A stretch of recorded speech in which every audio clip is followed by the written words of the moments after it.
BBA, BCA, BCom computer కోర్సులో 100% placement లభించే ఏకైక డిగ్రీ కాలేజ్ కూకట్పల్లిలోని i3 డిగ్రీ కాలేజ్ 83672152.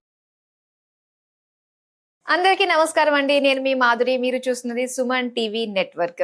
ఈరోజు మనము పౌర్ణమి యొక్క విశిష్టత గురించి తెలుసుకోబోతున్నాం. ముఖ్యంగా స్త్రీలు సౌభాగ్యంగా జీవితకాలం ఉండాలి అంటే వాళ్ళ భర్త ఆయుష్ అన్నది వాళ్ళ చేతుల్లో ఉండే విధంగా ఒక చక్కటి వ్రతం ఉండబోతుందంట. మరి దాని గురించి మనకి ఇప్పుడు తెలియజేయడానికి మనతో పాటు ఉన్నారు ప్రముఖ జ్యోతిష్య వాస్తు పండితులు బ్రహ్మశ్రీ నందిబట్ల శ్రీహరి శర్మ గురువు గారు. నమస్కారం గురువు గారు. వాగర్థావివ సంపృక్తౌ వాగర్థ ప్రతిపత్తయే జగతః పితరౌ వందే పార్వతీ పరమేశ్వరౌ. ఆదిత్యాయ చ సోమాయ మంగళాయ బుధాయ చ గురు శుక్ర శనిభ్యశ్చ రాహవే కేతవే నమః. శృంగేరి జగద్గురు పీఠాధిపతులకి కంచి పీఠాధిపతులకి నమస్కారములు తెలియజేసుకుంటూ కార్యక్రమాన్ని ప్రారంభిద్దాం. గురువు గారు, ముఖ్యంగా ఈ పౌర్ణమి రోజున అంటే స్త్రీలందరూ కూడా సౌభాగ్యంగా ఉండడానికి చేసుకోదగిన ఒక చక్కటి వ్రతం ఉంది అని చెప్పేసి అన్నారు.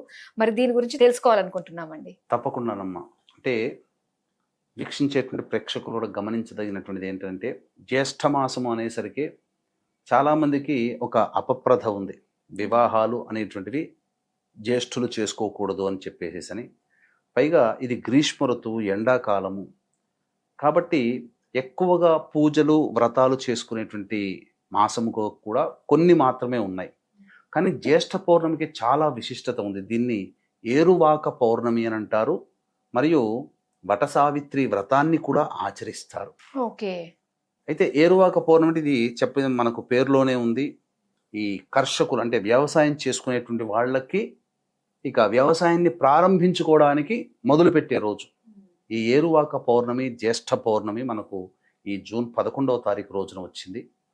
ఈ రోజున చాలామంది రైతులు, అంటే మొత్తం ప్రపంచవ్యాప్తంగా మన భారతదేశంలో ముఖ్యంగా రైతులు ఈ ఏరువాక పౌర్ణమి రోజున చక్కగా ఎడ్లకి చక్కగా అలంకరణలు చేసి పొంగలిని వండి ఆ పొంగలిని ఎద్దులకి పెడతారు. ఇలా వ్యవసాయం వృత్తిలో ఉన్నటువంటి వ్యవసాయదారులకి ప్రధానమైనటువంటి ఆదాయ వనరు ఎద్దుల ద్వారానే. కాబట్టి ఆ ఎద్దుల్ని చక్కగా అలంకరించి పూజ చేసి ఆ నాగలి దున్నడానికి నాగలికి కూడా పూజ చేసి ఇక ఆ రోజు నుంచి ప్రారంభిస్తారు. అందుకనే పునర్వసు కార్తె రాగానే పునాస విత్తనాలు వేసుకునే ఆచారం కూడా ఉంది. ఇది ఏరువాక పౌర్ణమిగా చెప్పబడింది. దీనికంటే విశేషముగా చెప్పుకోపోయేటువంటిది ఏంటంటే, వటసావిత్రి వ్రతాన్ని ఈ రోజున సుమంగళిగా ఉన్నటువంటి స్త్రీలందరూ ఆచరించాలి.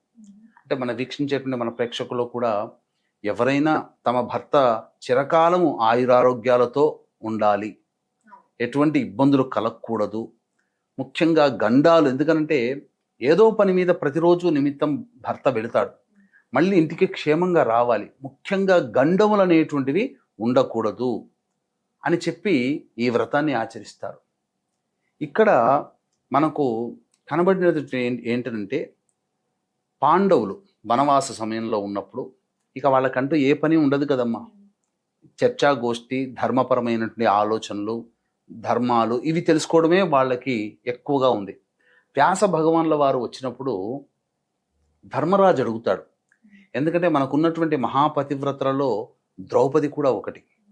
ఆమె యొక్క గుణగణాలని చూసి ఆనందపడినటువంటి ధర్మరాజు ఏమంటాడంటే, వ్యాస భగవాన్ వారిని చూసి, ద్రౌపది చాలా నియమస్తురాలు, నిజాయితీ పరురాలు, శ్రద్ధ ఉంటుంది భర్తనగా, కాబట్టి ద్రౌపది లాంటి స్త్రీ ఎవరైనా ఉన్నారా, ఇంతకు ముందు కానీ ఎవరైనా ఉన్నారా అని అడుగుతాడు.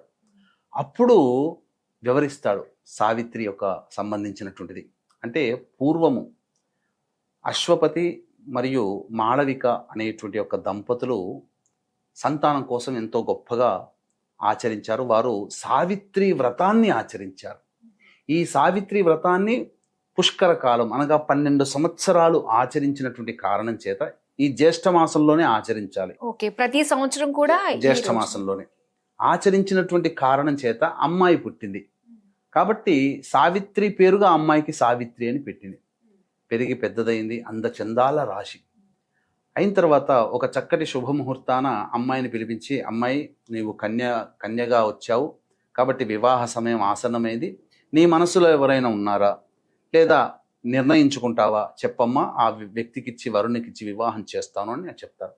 ఆమె రథమెక్కి దేశమంతా తిరుగుతున్నప్పుడు చక్కగా విద్య నేర్చుకొని ఈ అడవుల్లో ఉండి చక్కగా మంచి అందగాడైనటువంటి సత్యవంతుడు అనేటువంటి యొక్క అబ్బాయిని చూసి మోహిస్తుంది.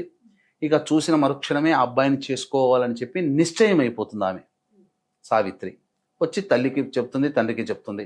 మంచి విషయాలు ఈ పెళ్లికి సంబంధించినటువంటి ఆ వాళ్ళకి సంబంధించినటువంటి చరిత్ర అంతా తెలుసుకుంటుండగా నారదుల వారు వస్తారు. వచ్చి ఈ విషయం విని ఆ అబ్బాయికి వచ్చే సంవత్సరంలో ప్రాణగండం ఉంది, ఆలోచించుకుని నిర్ణయం తీసుకోండి అని చెప్తాడు. ఒక్కసారి నిశ్చయం అయిపోయింది కదా సావిత్రి. ఎందుకంటే సావిత్రి అంశతో జన్మించినదంటే అసామాన్యురాలు, ఏదో కారణ జన్మురాలు. కాబట్టి ఆమె నా నిశ్చయం నుంచి నేను వైదొలగను, వేరే అబ్బాయిని చేసుకోమని తండ్రి అంటాడు. కాదు కాదు, నేను అబ్బాయినే చేసుకుంటాను అని చెబుతుంది. చెప్పిన తర్వాత చేసేది గత్యంతరం లేక వాళ్ళ దగ్గరికి వెళుతుంది. ఆయన అంధుడు. ఎవరు? ఆ సత్యవ్రతుడి యొక్క తండ్రి అంధుడు, రాజ్యాన్ని కోల్పోయి ఉన్నాడు. సత్యవ్రతుడిని ఇచ్చి చెప్పి వివరాలు చెప్పి వివాహం చేస్తుంది. రోజుకొక్కటిగా ఒక్కొక్కటిగా ఆయుష్ తగ్గిపోతుంది కాబట్టి లెక్కించుకుంటూ వస్తుంది. ఈ సావిత్రి ఏం చేసిందంటే ఈ జ్యేష్ఠ మాసం అదే నారదుల ద్వారా ఈ వ్రతాన్ని తెలుసుకున్నది.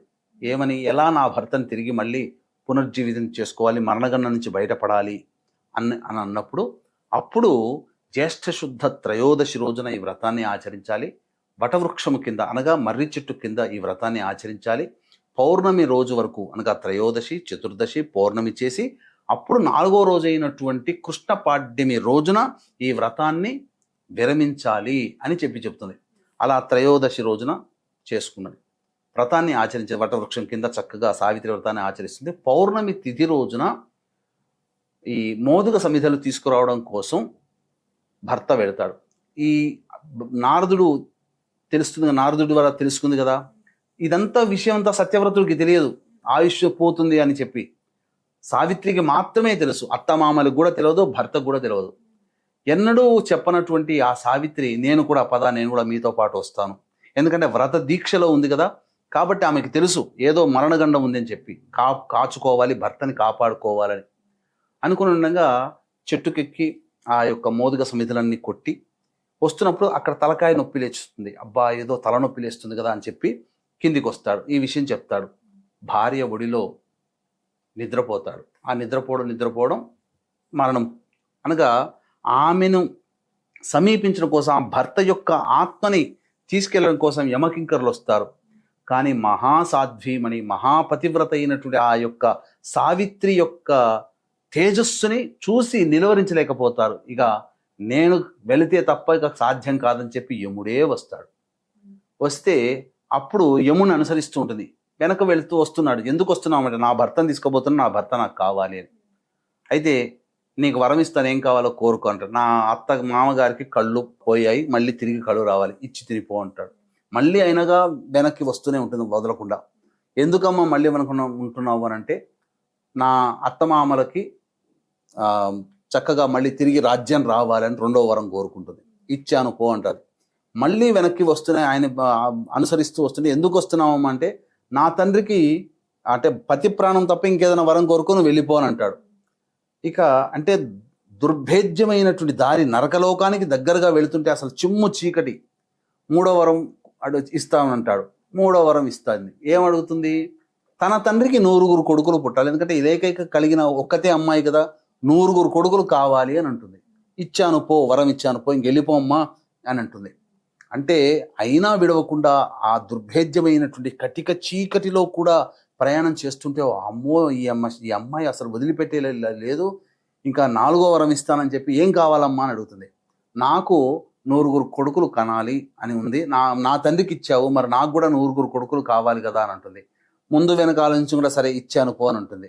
అయితే నా భర్త ప్రాణం నాకు ఇయ్యని అంటుంది. ఎందుకు ఇవ్వాలి అంటే, నా భర్త లేకుండా నాకెలా పుడతాడు కొడుకులు అని చెప్పి అడిగేసరికి, ఇక తప్పేది లేక నువ్వు గెలిచావమ్మా, నీ యొక్క బుద్ధికి చాలా సంతోషించాను, తీసుకో నీ భర్తని అని చెప్పి మళ్ళీ యముడు ప్రాణదానం చేస్తాడు. ఆ విధంగా ఆత్మని తీసుకుని వచ్చి మళ్ళీ తన ఊరువుల మీద కూర్చోబెట్టుకొని అప్పుడు భర్త ఏదో ఏమైంది, ఏదో జరిగింది, ఏంది ఇంత తలకాయ నొప్పి లేచింది కదా అని చెప్పి ఇలా లేస్తాడు.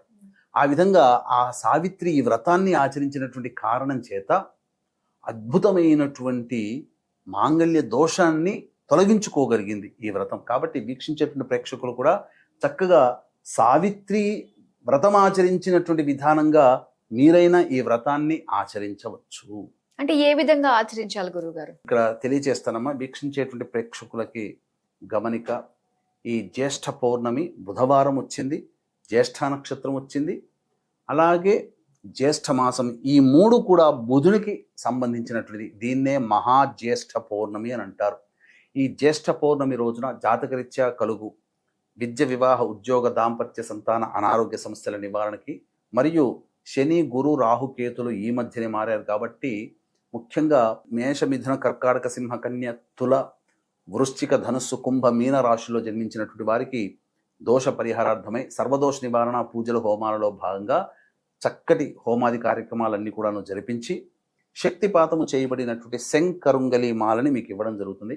ఈ కరుంగలి మాలను ధరించడం ద్వారా ముఖ్యంగా వాహనాన్ని నడిపే వాళ్ళకి వాహన ప్రమాదాలు జరగవు. అలాగే నెగిటివ్ ఎనర్జీ వెళ్ళిపోతుంది, పాజిటివ్ ఎనర్జీ ఉంటుంది. ఎప్పుడు కూడా అనుకున్న పనులన్నీ కూడాను మనకు తెలియకుండానే ఈ మాలని ధరించడం ద్వారా పనులన్నీ పూర్తవుతాయి. కాబట్టి అవకాశం ఉన్న వాళ్ళు కార్యక్రమ తదనంతరం కాంటాక్ట్ చేసి పూర్తి వివరాలు తెలుసుకోవచ్చు. 11వ తారీఖు రోజున ఉదయం 9 గంటలకి ప్రారంభమవుతుంది. 8 గంటల లోపల వరకు కూడా మీరు గోత్రనామాదులు నమోదు చేసుకోవచ్చు. ఇక గమనించుకుంటేనమ్మా, ఎలాంటి వ్రతం ఆచరించాలన్నప్పుడు వటవృక్షం అంటే మర్రి చెట్టు. కాబట్టి మర్రి చెట్టు లేని పక్షములో కనీసము రావి చెట్టు దగ్గరనైనా కానీ, వట సావిత్రి వ్రతము అని అంటారు. అందరికీ ఈ పల్లెటూళ్ళల్లో దొరుకుతుంటాయి, కానీ మర్రి చెట్టు అన్ని చోట్ల ఉండదు. కాబట్టి కనీసము అశ్వత్థ వృక్షమునైనా కానీ ఆచరించాలి, సమీపించాలి.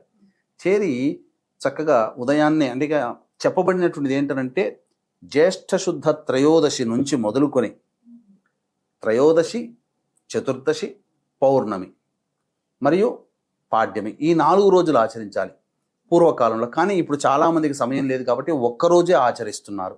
పౌర్ణమి రోజునైనా చేయొచ్చు. మర్రి చెట్టుకి కానీ లేదా రావి చెట్టుకి కానీ 3 చుట్లు గౌరీ నామాన్ని స్మరించుకుంటూ 3 సార్లు గౌరీని స్మరించుకుంటూ 3 చుట్లు చుట్టాలి దారాన్ని.